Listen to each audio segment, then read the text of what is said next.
Hi everyone, welcome back to the Bong academy YouTube channel. আমি তোমাদের সৌমেন দা। বর্তমানে পশ্চিমবঙ্গের অবস্থা আজকে দেখো কি অবস্থা হয়ে দাঁড়িয়েছে।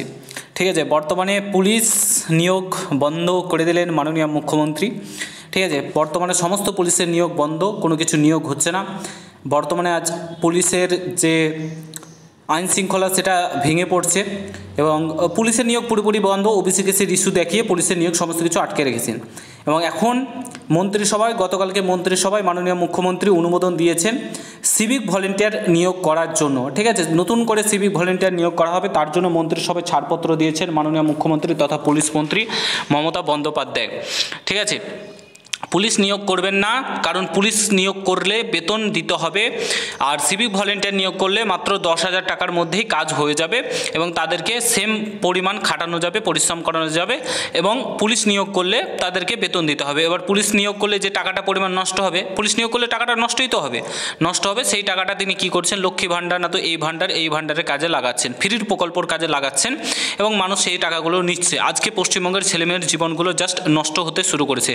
সিভিক ভলেন্টিয়ারের যে নিয়োগগুলো করছে সেগুলোও যদি বেকারত্ব যারা যোগ্য তারা চাকরিগুলো পেত তাহলে মানতাম, হ্যাঁ কেউ না কেউ চাকরিগুলো পেয়েছে, কিন্তু সেটা তো হচ্ছে না। সিভিক ভলেন্টিয়ারের নিয়োগ কীভাবে হয়, কারা নিয়োগ করে এবং কাদেরকে নিয়োগ করে আমরা প্রত্যেকে জানি। তো গতকালকে মন্ত্রিসভার বৈঠকে মাননীয় মুখ্যমন্ত্রী সিভিক ভলেন্টিয়ারের নিয়োগের অনুমোদন দিয়েছেন। কোথায় নিয়োগ হবে না হবে সমস্ত কিছু তোমাদেরকে বলছি, পুরো ভিডিওটা দেখার চেষ্টা করবে।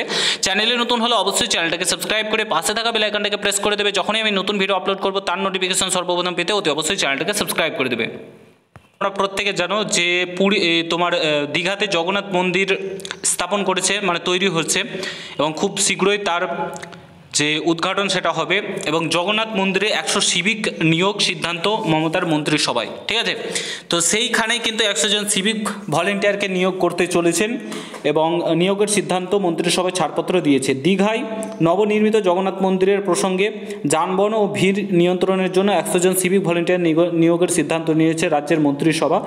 গতকালকে অর্থাৎ বুধবার নবান্নের বৈঠকে বসেছিলেন মমতা বন্দ্যোপাধ্যায়ের মন্ত্রিসভা, সেখানে এই নিয়োগের ছাড়পত্র দেওয়া হয়েছে। আগামী 30শে এপ্রিল অক্ষয় তৃতীয়ার দিনে দীঘায় জগন্নাথ মন্দিরের উদ্ঘাটন হবে। ঠিক আছে, তোমরা প্রত্যেকে জানো আই থিঙ্ক।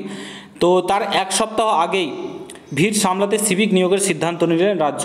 ঠিক আছে, তো তার এক সপ্তাহ আগেই কিন্তু যে সিভিক ভলেন্টিয়ার নিয়োগের সিদ্ধান্ত নিয়েছে সেখানে কিন্তু 100 জন সিভিক ভলেন্টিয়ার নিয়োগ করবেন।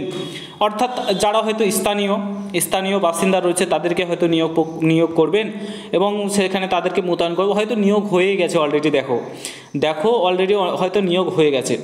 এবং সত্যি কথা বলতে পুলিশ প্রশাসন মানে এসব জিনিস আর পশ্চিমবঙ্গে নিয়োগ প্রক্রিয়া হবে না, সমস্ত কিছু বন্ধ।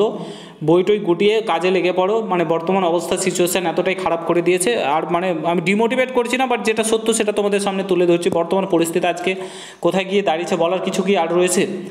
ঠিক আছে, প্রত্যেকটা সিভিক এখন পুলিশের থেকে সিভিক ভলেন্টিয়ার নিয়োগ বেশি। ঠিক আছে, সিভিক ভলেন্টিয়ার নিয়োগ করেই চলে যাচ্ছে, আর এদিকে ওবিসি কেসের বাহানা দেখে সমস্ত কিছু আটকে রেখে দিয়েছে। বর্তমানে তোমরা প্রত্যেকে জানো মুর্শিদাবাদে কী ঘটনা ঘটলো, সেখানে পুলিশ প্রশাসন কিছুই করতে পারলো না, সেন্ট্রাল ফোর্স নামাতে হলো। কেন নামাতে হলো? কারণ তোমার পুলিশ নেই তো রাজ্যে, এত মানুষ এত জনসংখ্যা নিয়ন্ত্রণ করতেই পারছে না পুলিশ, তার জন্য সেন্ট্রাল ফোর্স নামাতে হলো। সিভিক ভলেন্টিয়ারেই ভর্তি হয়ে গেছে, তো কী করে চলবে? তো বর্তমান সিচুয়েশান খুবই খারাপ, পুলিশ নিয়োগ হচ্ছে না, সমস্ত কিছু পুলিশ বলে কিছু নাই, সমস্ত কিছুই নিয়োগ বন্ধ। শিল্প নেই, চাকরি নেই, শিক্ষা নেই, স্বাস্থ্য নেই, সমস্ত কিছুই বন্ধ। ঠিক আছে, জাস্ট লক্ষ্মী ভাণ্ডারে 1000 টাকা করে মাসের মাস ঢুকছে, মা বোনেরা নিচ্ছে, ব্যাস খেল খতম, পয়সা হাজম। তো এই হচ্ছে বর্তমান অবস্থা। মানে বলতেও আর কত বলবো, ভালো তো আর লাগে না এসব জিনিস বলতে। ঠিক আছে, প্রত্যেক দিন এসব জিনিস বলতে আর ভাল লাগছে না। তো যাই হোক, যারা চাকরিটা পাবে কংগ্রাচুলেশন তাদের প্রত্যেককে। ভিডিওটা এখানে সমাপ্ত করছি। শেয়ার করে চ্যানেলে নতুন হলে অবশ্যই সাবস্ক্রাইব করে যাও। দেখা হচ্ছে নতুন ভিডিওর সঙ্গে। ভালো থেকো, সুস্থ থেকো, গুড বাই, জয় হিন্দ, বন্দে মাতরম।